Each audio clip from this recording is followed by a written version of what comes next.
नमस्कार और स्वागत है आप सबका हमारी आज की इस खास बातचीत में। आज हम एक ऐसी कहानी में गहरे उतर रहे हैं जो छत्तीसगढ़ के धमतरी जिले के एक छोटे से गांव नगरी से जुड़ी है। एक ऐसे इंसान की कहानी जिनका नाम शायद आपने सुना भी ना हो, रमेश ठाकुर। हाँ, तो ये जो कहानी है ये हमें एक ऐसी जगह से पता चली जो अक्सर उन गुमनाम हीरोज पर ध्यान देती है जो चुपचाप मतलब बिना किसी दिखावे के अपने आसपास की दुनिया को बेहतर बनाते हैं। तो आज हमारा मकसद है रमेश ठाकुर के उस काम को समझना जो उन्होंने बिना किसी स्वार्थ के किया और उनके समुदाय पर उसका क्या असर पड़ा, वो भी तब जब उन्होंने कभी चाहा ही नहीं कि कोई उन्हें जाने या पहचाने। हम ये समझने की कोशिश करेंगे कि कैसे एक बिल्कुल साधारण सा आदमी बहुत कम साधनों के साथ इतना बड़ा बदलाव ला सकता है जिसकी गूंज आज भी सुनाई देती है। तो चलिए खोलते हैं आज इस कहानी की परतें। ये हमें याद दिलाएंगी कि असली हीरो हमेशा सुर्खियों में नहीं होते। कहानी शुरू होती है नगरी गांव से, छत्तीसगढ़ का धमतरी जिला।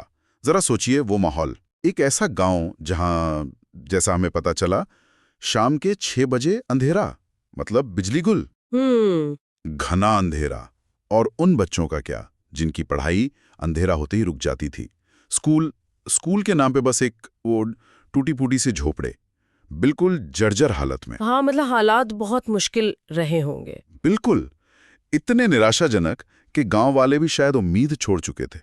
ऐसा सुनने में आया है कि लोगों के मन में ये बैठ गया था कि भाई हमारे बच्चों की किस्मत में शायद यही अंधेरा लिखा है। एक गहरी मायूसी थी। और अक्सर देखिए ऐसे ही माहौल में जहाँ लगता है कि अब कुछ नहीं हो सकता, वहीं से कोई एक उम्मीद की किरण निकलती है। रमेश ठाकुर की कहानी कुछ वैसी ही है। ये दिलचस्प है कि बदलाव की कहानियां अक्सर वहीं से शुरू होती हैं जहां सब मान लेते हैं कि अब कुछ बदलना मुमकिन नहीं है। सही कहा। रमेश ठाकुर, जैसा हमें मालूम है, एक दिहाड़ी मजदूर थे। दिन भर मेहनत करते, अपना और परिवार का पेट पालते। लेकिन रात को उनका एक अलग ही रूप था जिसके बारे में गांव में किसी को खास पता नहीं था। वो रात के अंधेरे में चुपचाप ईंटें ढोना, गारा बनाना और उस टूटी फूटी झोपड़ी की दीवारों को धीरे धीरे खड़ा करने में लगे रहते थे। और अगर कभी कोई देख लेता, रात में पूछ लेता, रमेश क्या कर रहे हो इतनी रात को, तो बस हल्की सी मुस्कान के साथ टाल देते थे। कहते थे, अरे कुछ नहीं, बस थोड़ा सा काम है। सोचिए, ये 1-2 दिन की बात नहीं थी, महीनों तक अकेले। कोई एनजीओ नहीं, कोई मदद नहीं मांगी, कोई शोर शराबा नहीं कि देखो मैं क्या कर रहा हूं जी। कोई कैमरा नहीं, कोई अखबार नहीं, सिर्फ वो थे, रात का अंधेरा, उनकी मेहनत और एक। यहाँ जो बात मुझे सबसे ज्यादा प्रभावित करती है वो है उनकी अपनी अंदरूनी प्रेरणा की ताकत। उन्हें किसी बाहरी पहचान की, किसी सर्टिफिकेट की, शाबाशी की जरूरत महसूस ही नहीं हुई। उनका मकसद एकदम साफ था। जैसा कि पता चलता है, मेरे गांव के बच्चे अंधेरे में न रहें, उनकी पढ़ाई न रुके। ये अपने आप में बहुत बहुत गहरी बात है। आज के ज़माने में सोचिए, जहां हर छोटे से छोटे काम के लिए लोग क्रेडिट चाहते हैं, पहचान चाहते हैं, वहीं रमेश ठाकुर बिना किसी बाहरी दबाव या लालच के सिर्फ एक नेक इरादे से इतना बड़ा काम अकेले उठा लेते हैं। ये दिखाता है, मेरा मतलब है ये दर्शाता है कि सच्ची प्रेरणा बाहर से नहीं, अंदर से आती है। बिल्कुल। और उनकी ये जो लगन थी, ये सिर्फ दीवारें बनाने तक ही नहीं रुकी। एक और घटना का जिक्र मिलता है जो उनके समर्पण को और भी ज्यादा उजागर करता है। बरसात का मौसम था, जोर की बारिश, और स्कूल की वो जो झोपड़ी थी कच्ची पक्की सी, उसकी छत तो वैसी कमजोर थी। हाँ। कहानी बताती है कि उन्होंने बिना ज्यादा सोचे अपने घर की छत, जो शायद उनके अपने परिवार को बारिश से बचा रही थी, उसकी टिन की चादरें निकाल ली। अरे बाप रे। हाँ, ये कोई आसान फैसला तो नहीं रहा होगा, बिल्कुल। और जाहिर सी बात है उनकी पत्नी को चिंता हुई होगी। उन्होंने पूछा भी, जैसा कोई भी पूछेगा, भाई छत नहीं रहेगी तो हम बारिश में कहाँ रहेंगे? स्वाभाविक है। इस पर रमेश का जो जवाब था वो उनके इरादे को दिखाता है। उन्होंने कहा, अरे चिंता मत करो, जब ये बच्चे पढ़ लिख कर कुछ बन जाएंगे ना, तब हम भी अपनी पक्की छत बना लेंगे। क्या बात है, मतलब भविष्य पर कितना यकीन। बिल्कुल, ये सिर्फ शब्द नहीं थे, ये उन बच्चों की काबिलियत पर भरोसा था।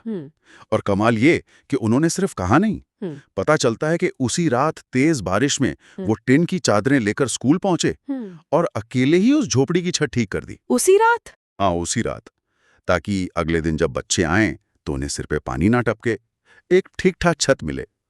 सोचिए जरा उस रात का उनका जज्बा। अगली सुबह जब गांव वाले उठे तो उन्होंने देखा कि स्कूल की झोपड़ी पर एक नई छत थी, बेशक पुरानी टिन की, लेकिन मजबूत। ये घटना ये सिर्फ दान या मदद नहीं है, ये आत्मत्याग है, सेल्फ सैक्रिफाइस का एक असाधारण उदाहरण है। उन्होंने अपनी और अपने परिवार की जो सबसे बुनियादी जरूरत थी, एक सुरक्षित छत, उसको दांव पर लगा दिया। किसके लिए?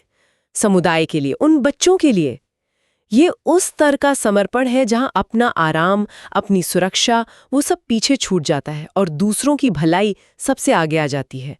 उन्होंने एक अनिश्चित भविष्य की उम्मीद में अपना निश्चित वर्तमान कुर्बान कर दिया। ये निस्वार्थता का एक बहुत ही शक्तिशाली और दिल को छू लेने वाला उदाहरण है। और इस असाधारण समर्पण का नतीजा भी उतना ही असरदार रहा। वो छोटी सी टूटी-फूटी झोपड़ी वाला स्कूल आज एक ठीक-ठाक सरकारी स्कूल कोयलारी के नाम से जाना जाता है। अच्छा।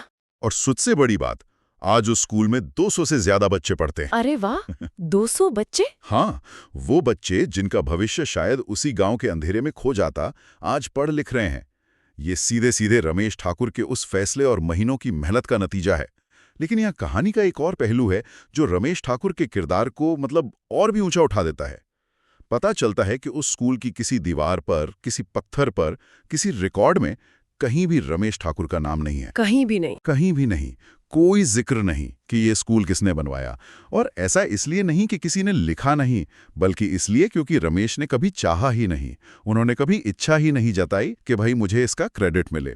जैसा कि हमें पता चला, वो आज भी वैसे ही दिहाड़ी मजदूरी करते हैं, अपना गुजारा चलाते हैं। लेकिन हाँ, जब वो स्कूल की तरफ देखते हैं, उन बच्चों को देखते हैं, हंसते, खेलते, पढ़ते लिखते, जिनके लिए उन्होंने रातें जाग कर काम किया था, अपनी छत तक दे दी थी, तो उनके चेहरे पर एक गहरी संतुष्टि होती है, एक मुस्कान होती है। कहानी में उनके कुछ शब्द भी हैं शायद, जो उनकी पूरी सोच बताते हैं।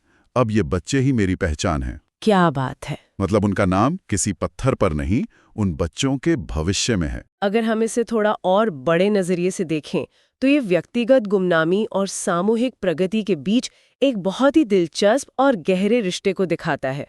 रमेश ठाकुर की जो विरासत है वो किसी बिल्डिंग या पत्थर में नहीं है, वो उन 200 से ज्यादा बच्चों की जिंदगी में है, उनकी आंखों की चमक में है, उनके आने वाले कल में है। ये उस सोच से एकदम अलग है जहां लोग पहचान बनाने के लिए, नाम के लिए, क्रेडिट के लिए काम करते हैं। रमेश की कहानी हमें सिखाती है कि असली विरासत चीजों में या शोहरत में नहीं होती, बल्कि इंसानों पर छोड़े गए अच्छे और स्थायी असर में होती है। उनकी गुमनामी ही उनके काम को और महान बनाती है।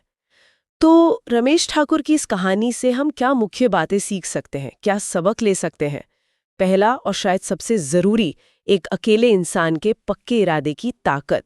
रमेश ने दिखा दिया कि अगर इरादा सच्चा और मजबूत हो तो एक अकेला आदमी भी हालात बदल सकता है, भले ही उसके पास साधन ना हो।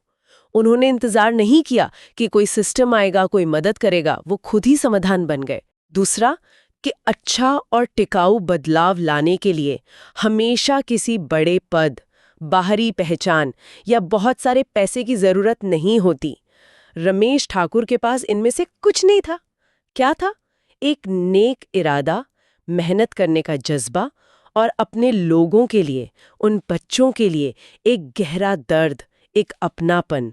उनका उदाहरण याद दिलाता है कि असर का असली पैमाना संसाधन नहीं, बल्कि समर्पण है, प्रतिबद्धता है। तीसरा सबक है निस्वार्थ सेवा का स्थायी प्रभाव। उन्होंने जो स्कूल बनाया वो आज भी चल रहा है, बच्चे पढ़ रहे हैं।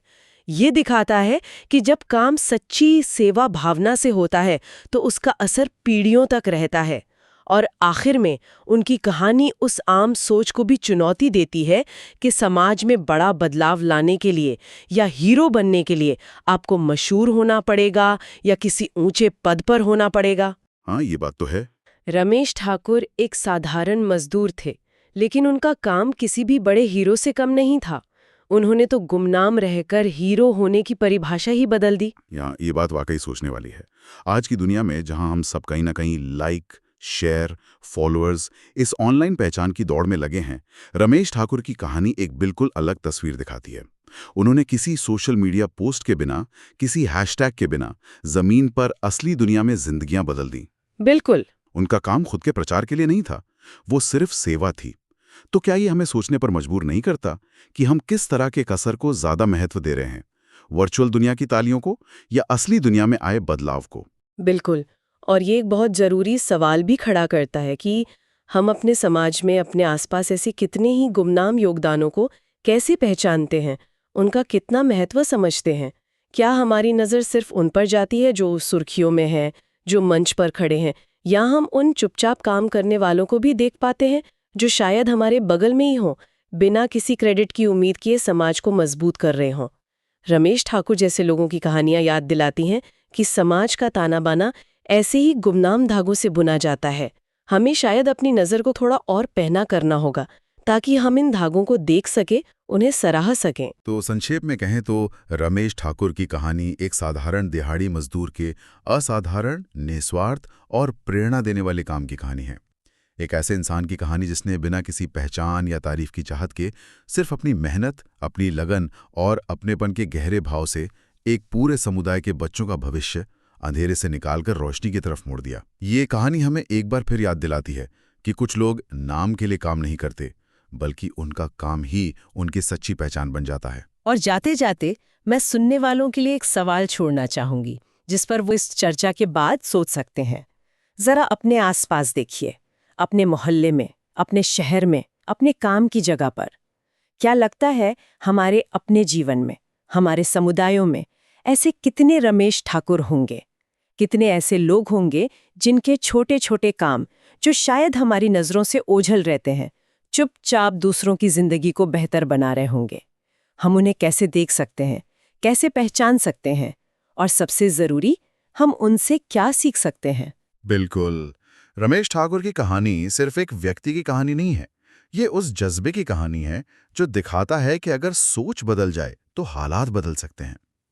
एक व्यक्ति का इरादा और निस्वार्थ काम न सिर्फ सीधे तौर पर मदद करता है, बल्कि दूसरों के लिए भी प्रेरणा बन सकता है और एक अच्छे बदलाव की लहर पैदा कर सकता है।